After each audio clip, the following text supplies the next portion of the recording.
retorikat politike nuk përbën vetvete në kërcënim. Është thjesht një retorikë politike.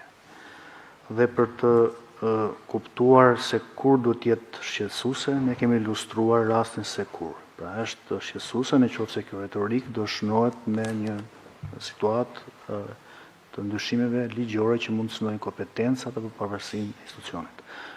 Konstatoj që nuk ka në një situatë të tillë për momentin dhe është thjesht një argumentim për të kuptuar se kur një retorikë është problematike dhe kur nuk është.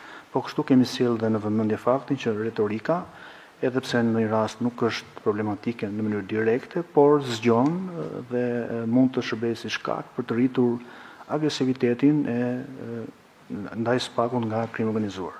Sepse krijohet perceptimi që ky institucion është tashmë i pambrojtur dhe sigurisht mund të lini mendime të tjera nga personat e përfshirë në këtë fenomen.